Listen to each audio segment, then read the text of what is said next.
How's it going, and welcome to No Fun Allowed's guide series on Waterdeep Dragon Heist, a 5th edition module. In today's video, we're going into towers and towers and towers.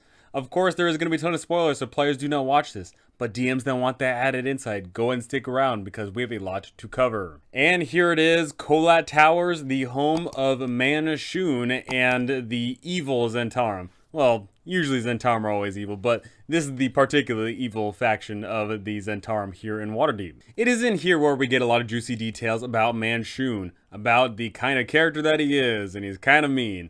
He is willing to lie, cheat, and steal to get whatever he wants. In fact, it states here that if he gets into a confrontation with the party and he summariously whoops the party, which he would easily do so because his magic is supreme, he would say, hey, I'm going to let you live, and you just go ahead and get into that Vault of Dragons, and then I will allow you to keep 10% of the treasure. In reality, he's not going to let them walk away with anything, though. He's just saying that so that other people do the work for him. And much like all the villains in this campaign, there is just statistically no conceivable way a low-level party is going to be able to beat him. He is an extremely high-level spellcaster. He's got a bunch of flunkies at his side. He is going to dunk on anybody that dares to try to stand up against him. But of course, that isn't the name of the game of Waterdeep Dragon Heist. The game here is that you try to subvert the villain at every which way they can. One of the ways listed here is releasing the Barlgura. If your players release the Barlgura, then it's going to go ahead and just destroy the whole tower. It's going to kill a bunch of people, and that's going to set Manshoon back. And of course, the real big setback for Manshoon is reporting that Manshoon is here. Manshoon does not want his presence known because everybody hates him. He's got a long list of people that do not like him. And if your players discover that Manshoon is in the city and start telling people, such as the Blackstaff, such as Laryl Silverhand, the Order of the Gauntlet, the City Watch, the Watchful Order of Mages, etc., etc., your players could easily turn a bunch of people against Manshoon. And if Manshoon gets too many people knocking on his door, he's just going to bounce out. And also a very interesting way on setting Manshoon back is stealing his spell book. While, yes, stealing a spell book from a wizard isn't the end because they can still cast the spells that they have prepared, that does mean that they can't prepare any other spells. So, you know, that's nice at least. But me thinks that there's a lot of other ways to be more disruptive toward Manshoon and his process here. So your players need to get inside of Kolat Towers because they followed one of these Zentarum goons here, because they saw the Stone of Glorious here, because they just don't like Manshoon. They need to get inside. But guess what? This place is pretty hard to crack. All of the other villains' lairs are actually relatively easy to get into, but this one is theoretically impossible for some parties if they're not creative enough, or if they just don't have the spells for it. There is an invisible barrier, and it's blocking everything. In fact, it actually says there in the text that a whole bunch of birds accidentally fly into the invisible wall at the time and get themselves killed. Pretty sad. So how do your players bypass this invisible wall? Your players realistically only have 3 ways to get inside of the tower. 1, they dig underneath the tower, which is going to cause a big old commotion, and if they don't have the guard on their side, then it's probably going to stir a whole bunch of commotion because presumably they're digging through a bunch of stuff. 2, they can use magic to bypass the force field. They either dimension door or teleport in or whatever, or they destroy the barrier for just a minute and then they run right through. The third option listed here is destroying the force field, but obviously you can't do that until you get inside. The real third option is, of course, by being escorted in here or stealing a magical item from one of these Zentarum inside of here that allows a free entry inside. Now, overcoming that obstacle is pretty tough. Some groups, once again, you know, they might not have the spell slots for it. They may not have the understanding of it. They may not want to attract a whole bunch of attention. So there has to be some way your players have to be able to get inside. And you do need to reward some sort of creativity there. I think it's pretty boring if you just allow them to hit it with a hammer or whatever. So I do think that there needs to be something. And as always, throughout this entire series, as I recommend, is your players should be forced to pay people for services. And that's going to eat into their overall cost. Right there in the beginning of the campaign, oh man, 500,000 gold for us. But then every single time they do some sort of action, you can imagine that they're taking away at that. Oh, we have to pay someone for a bribe. Oh, we have to pay for recovery. Oh, we have to pay for someone to teleport us into this Kolat Towers. I like that aspect. But of course, players may decide to call in some favors and maybe be teleported in here for free. Now, once they get inside, this is just a clear classic crawl as they are climbing up these towers. And it's a pretty fun time. There's a lot of unique combat encounters to be had here. There's a lot of fun dynamic role-play encounters your players could be having here. If they come in here swords blazing, then yeah, it's just going to devolve into basic combat. But if they come in here and they are creative, they can easily slip on by. If they are posing as the Zentarum, if they're posing as somebody else, you know, if they are stealthy, they can easily get all throughout this tower and not have to worry about the normal bits. Of course, there is some things in here which can lead to them absolute chaos, but if they're smart enough, then maybe they're not going to trigger any of those things. But it's also very likely that they're going to do it because they are players and players ruin everything. But that could be a good thing, of course. If they free the Barlgura, then that's going to rampage all around. And as long as they get the heck out of the way, then the Zentarum are going to be the one that pays for it. Now, this tower is a great reflection of Manshoon because it has a whole bunch of magic tied in it. Mind you, the magic actually wasn't from Manshoon. It was actually from the previous owners, for the most part anyway. But, you know, it still leads to that magical essence in the world. And you should go ahead and show that off. And also, very, very importantly, is the teleportation rings. Those things are a big deal because once your players get to the top, they're questioning themselves, where the heck's Manshoon? Guess what? They can get there. Now, if your players thought the tower was weird, then Manshoon's extra-dimensional Sanctum here is absolutely bonkers comparatively. The outside of the Sanctum's filled with a whole bunch of crazy nonsense, and if you go outside, you're going to kill yourself.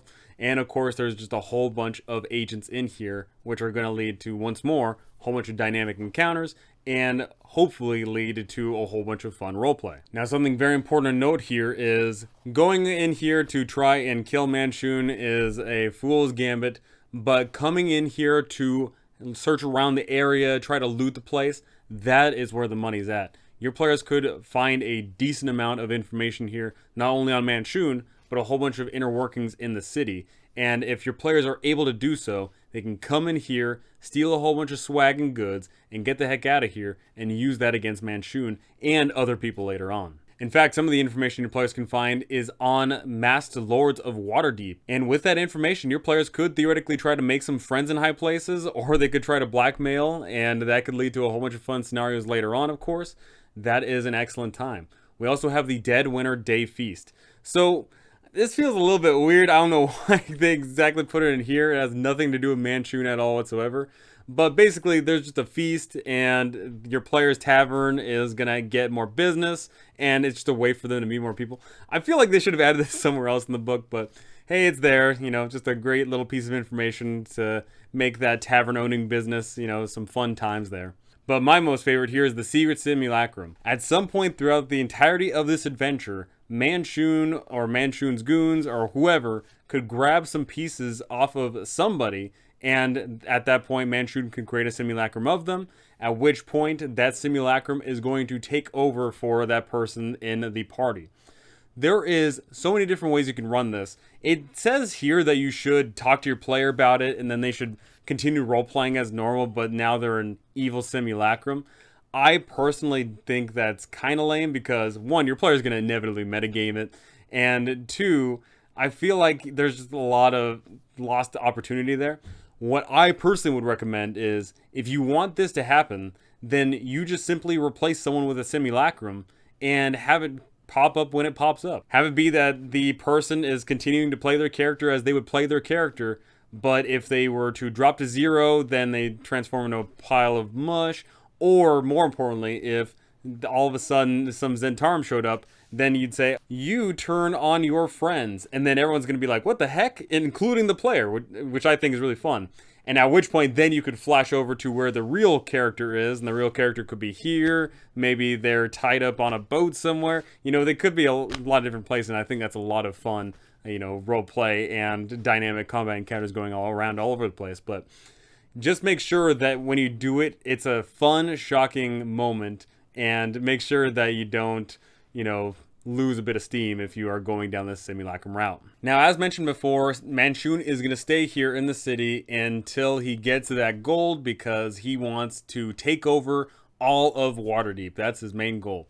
But the thing is, if he gets discovered too early, then he's going to have too many people on him. It's going to be too hot. He's going to get the heck out of here. Which, Unfortunately, I think if you run it as it's sort of written, it will be sort of anticlimactic if you just have your players tell everyone, oh yeah, Manshoon's over there. Then Manshoon just runs away. That's the end of the story. I think that you need to hide Manshoon as long as possible, as much as possible.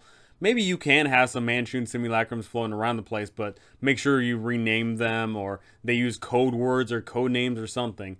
But make sure that if Manshoon does get discovered, at least have something flashy, have something go on before Manshoon is forced to retreat. But if your players decide to tackle Manshoon alone because they're greedy and want all the gold, or they don't want to bring up anybody else because they don't have any friends, or whatever the case may be, your players are going to be in for the fight of their lives. Wizards are the easiest people to gank because if you get up in their faces, it should be easier.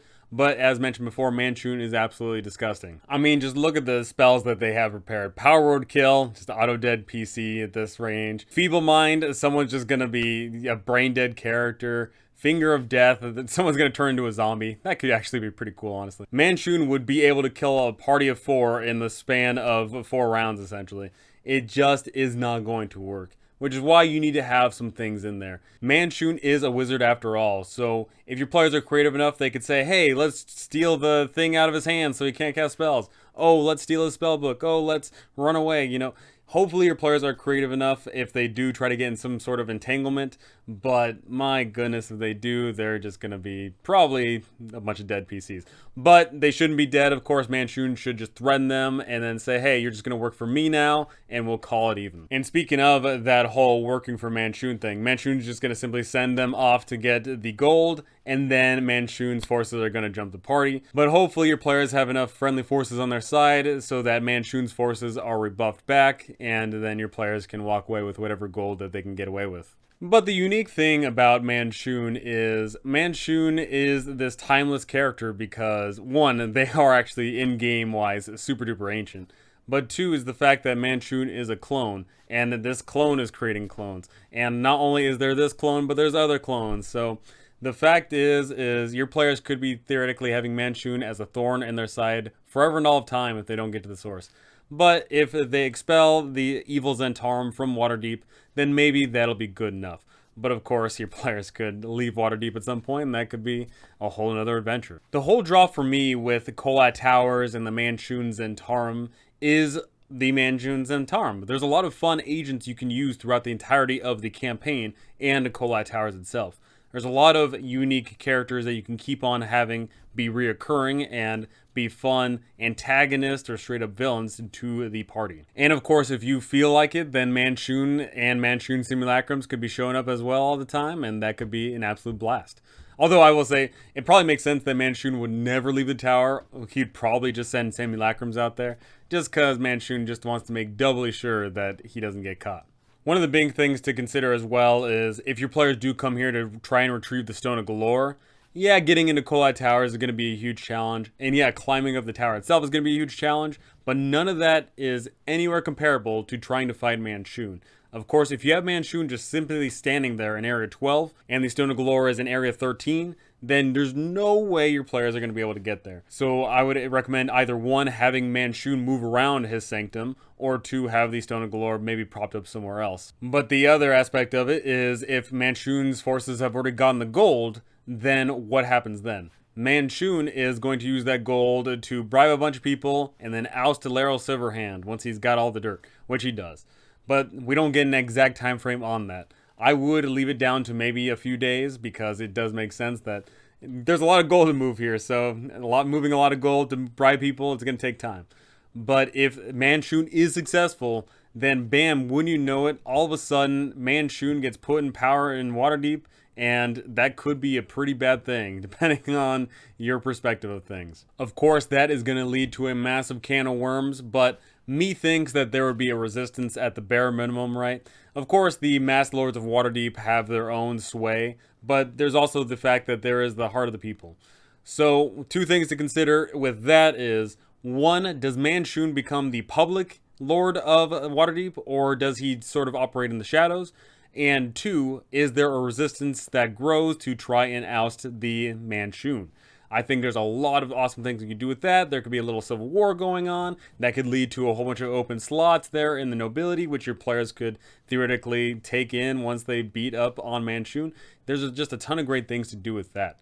But make sure that no matter what, your players' choices matter, and they're the ones that dictate the outcome here, because their actions or inactions are going to shape the future. So go ahead and tell me, do you think that the Manshoon forces are going to take that Stone of Galore, or your player is going to get to it first?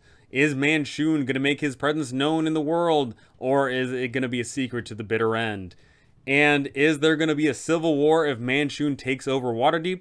Go ahead and tell me all those things, because I would love to hear it. But that's going to do it for me. Thank you for watching. Thanks for listening. And thank you to my amazing patrons. You guys are absolutely incredible. Thank you so very much. And I cannot wait to see you all in the next one.